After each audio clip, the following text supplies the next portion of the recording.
1983년 9월 1일 인류 역사에 잊을 수 없는 비극으로 기록된 대한항공 7편 격추 사건이 발생했습니다. 평화로운 밤하늘을 가르며 승객 240명과 승무원 29명, 총 269명의 소중한 생명을 싣고 뉴욕 존 F. 케네디 국제공항을 출발해 앵커리지 테드 스티븐스 국제공항을 경유, 최종 목적지인 서울 김포 국제공항으로 향하던 대한항공 소속 보잉 747-230BHL 7442편 여객기가 소련의 영공을 침범했다는 이유로 소련 공군 수호의 Su-15TM 요격기의 미사일 공격을 받아 사할린 인근 모네론 섬 부근 상공에서 산산조각이 나며 차가운 바다로 추락하고 말았습니다. 이 사건은 대한민국 국적 항공기가 겪은 최악의 참사이자 전 세계 항공 역사상 12번째로 큰 대형 사고로 기록되어 있습니다. 그날의 비극은 단순한 항공 사고를 넘어 당시 첨예했던 냉전 시대의 첨예한 갈등과 오해, 그리고 비인도적인 군사적 결정이 빚어낸 참혹한 결과로 역사에 깊이 새겨져 있습니다. 이 사건으로 로런스 패튼 맥도널드 미국 하원 의원을 포함한 탑승자 전원 269명이 사망하며 전 세계에 엄청난 충격과 슬픔을 안겨주었습니다. 사망자 269명은 영원히 차가운 바다 깊은 곳에 잠들었으며 그들의 가족들은 사랑하는 이들을 떠나보낸 비통함 속에서 수십 년간 진실을 찾아 헤매야만 했습니다. 그날 밤 7편은 왜 예정된 항로를 크게 벗어났을까요? 그리고 소련은 왜 민항기임을 인지하지 못했거나 설령 인지했더라도 격추하는 극단적인 선택을 했을까요? 우리는 그날의 비극적인 사건을 상세히 되짚어보고 사건의 배경과 경과, 그리고 그 이후 국제사회에 미친 논란과 영향을 깊이 있게 탐구해보고자 합니다. 이 비극적인 사건의 진실에 더 가까이 다가가기 위한 여정을 함께 해주십시오. 사건이 발생한 1983년 9월 1일은 세계가 이념과 군사력으로 첨예하게 대립하던 냉전 시대의 한복판이었습니다. 당시 미국과 소련은 전 세계 곳곳에서 보이지 않는 정보전과 심리전을 벌이며 끊임없이 서로를 견제하고 있었습니다. 특히 알래스카와 소련의 극동 지역인 사할린은 미국과 소련의 군사적 긴장감이 최고조에 달했던 전략적 요충지였습니다. 7편은 뉴욕에서 출발해 알래스카 앵커리지에서 중간 기착하여 연료를 보충하고 승무원을 교체한 뒤 서울로 향하는 장거리 국제선 노선이었습니다. 통상적으로 이 노선은 북태평양의 안전한 국제 항로를 따라 비행하도록 엄격하게 계획되어 있었습니다.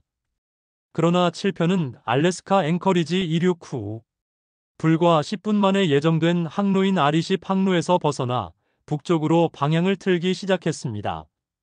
당시 국제민간항공기구 ICAO의 최종 보고서에 따르면 7편 조종사들은 이륙 후 관성항법장치, 즉 INSINERTIAL 내버게이션 시스템을 정확하게 활성화하지 않고 나침반 모드인 HDG 모드 헤딩 모드로 비행을 시작한 것이 주된 원인으로 지목되었습니다.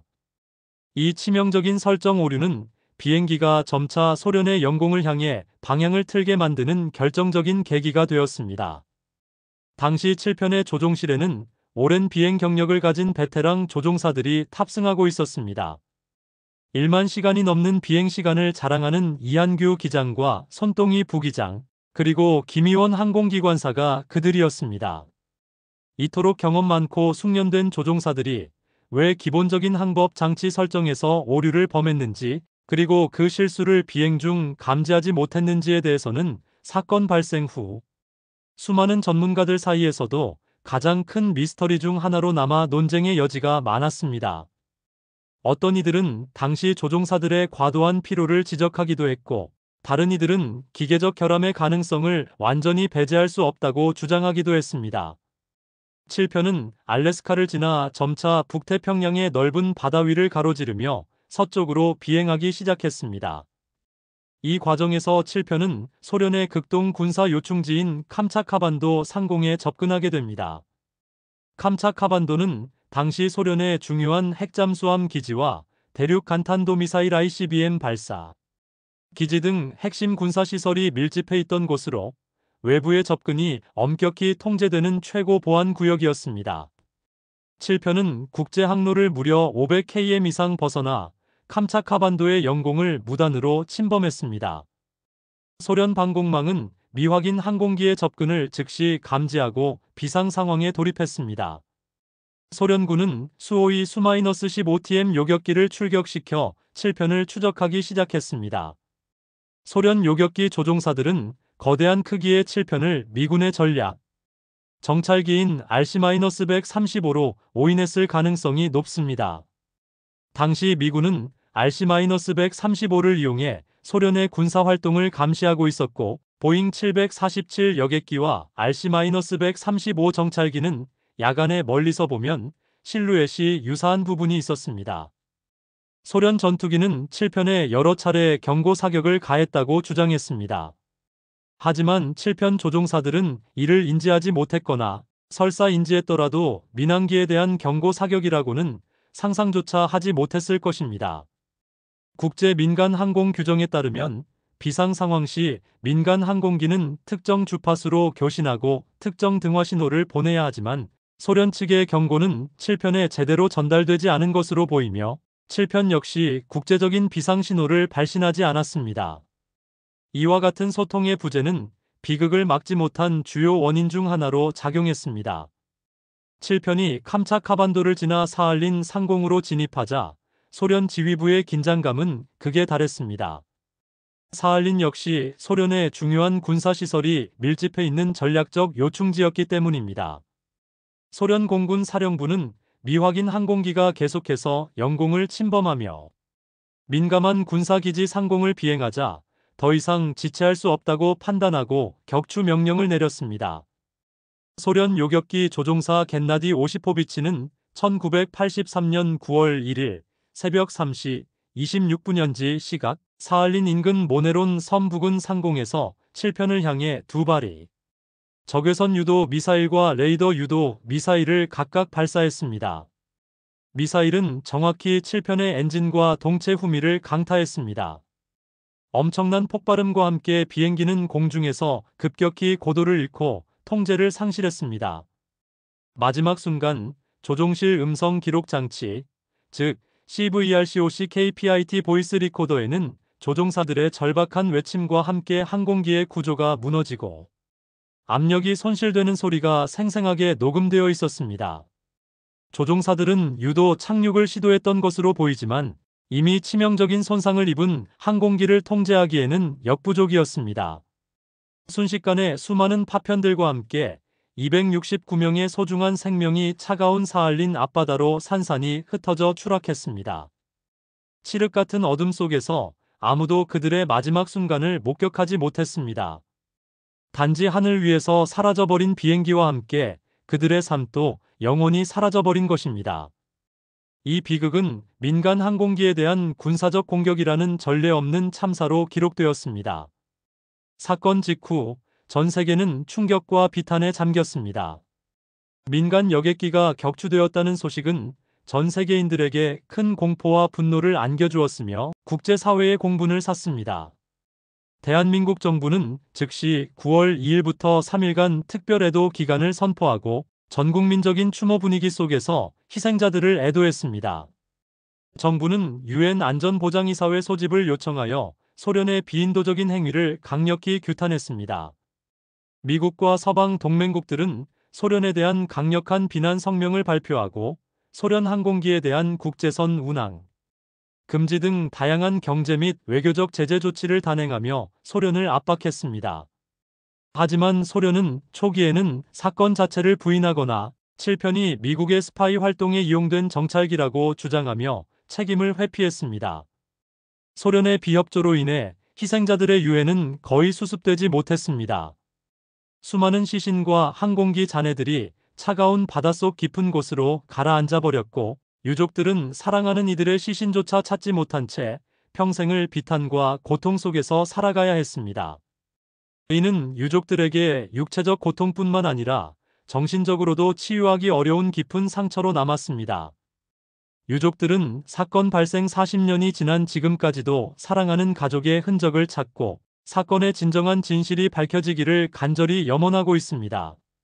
사건의 원인에 대한 국제민간항공기구, 즉 ICAOINTERNATIONAL 10월 에이비에이션 오거너제이션의 최종 보고서에 따르면 7편의 항로 이탈은 조종사들의 과실로 인한 것으로 결론 내려졌습니다.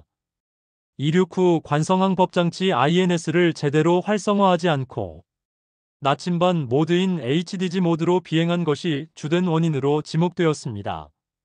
숙련된 조종사들이 왜 이런 치명적인 실수를 저질렀는지에 대해서는 여전히 의문이 제기되지만 공식적으로는 조종사 과실로 인한 항로 이탈이 격추의 직접적인 원인으로 지목되었습니다.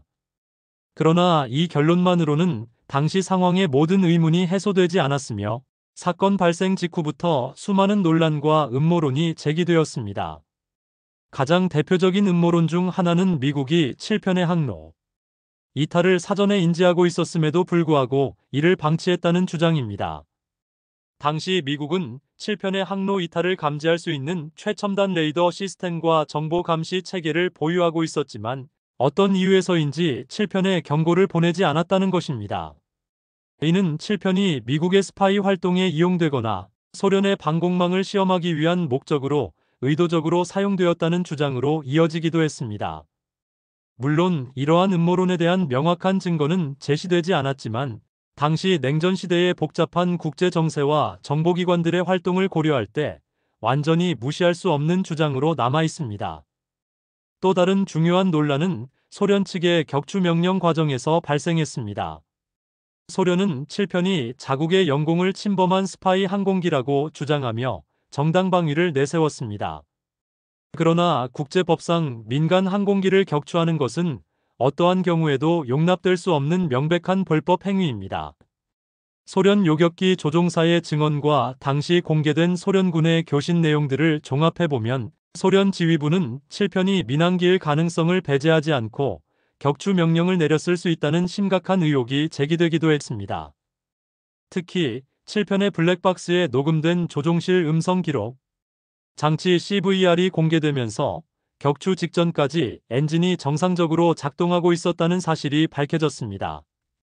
이 CVR 기록에는 조종사들의 마지막 대화와 엔진 소리, 그리고 미사일 피격 후의 비명 소리 등이 고스란히 담겨 있었습니다.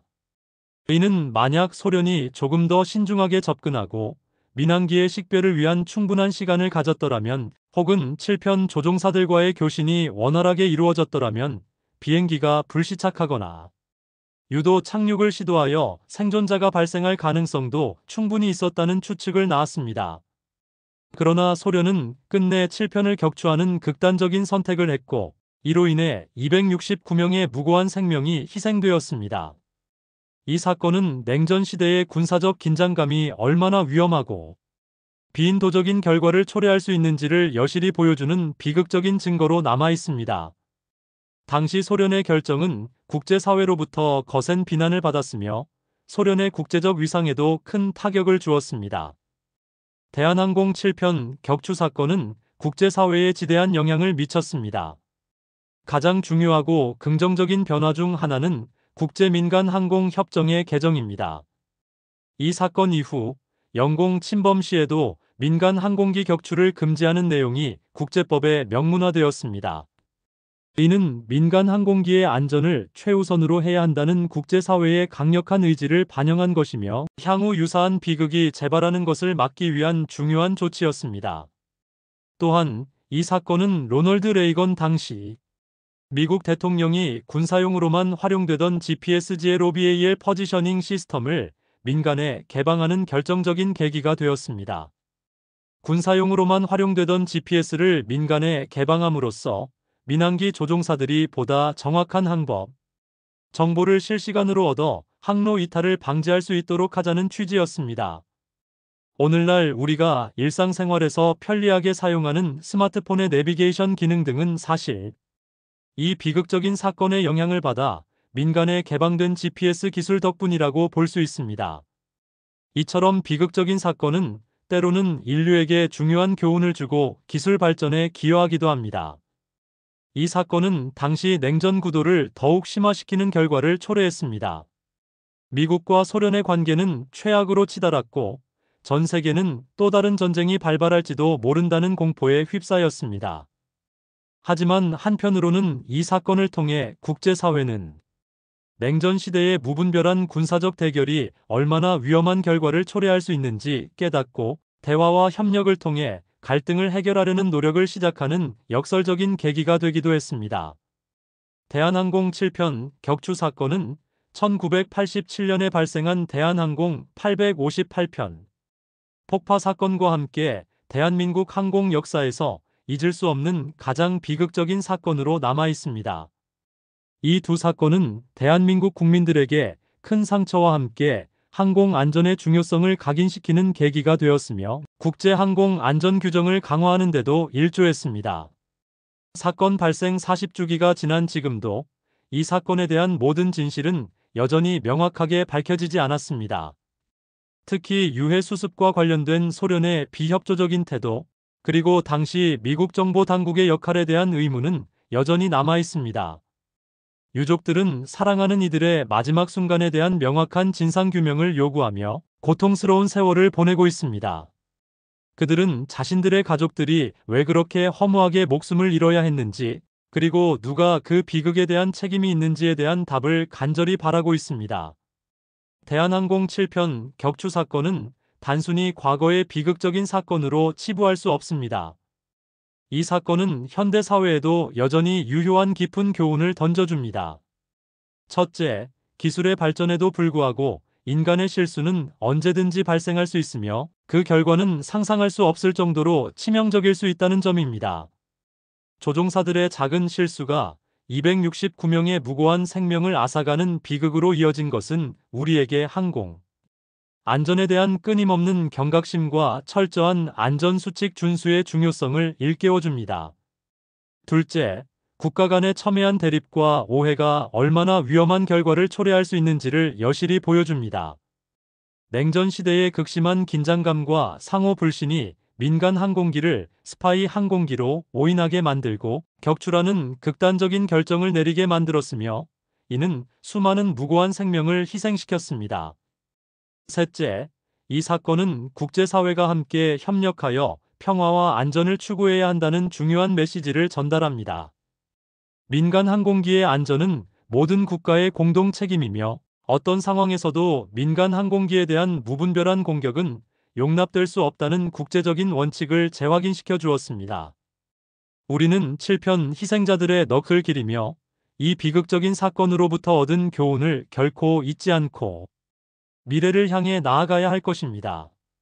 영원히 기억될 그들의 희생이 헛되지 않도록, 그리고 다시는 이러한 비극이 반복되지 않도록 우리는 평화와 안전을 위한 국제적인 노력을 멈추지 않아야 할 것입니다. 이 사건은 우리에게 과거의 아픔을 기억하고 더 나은 미래를 만들어 나가기 위한 끊임없는 성찰과 노력을 요구합니다.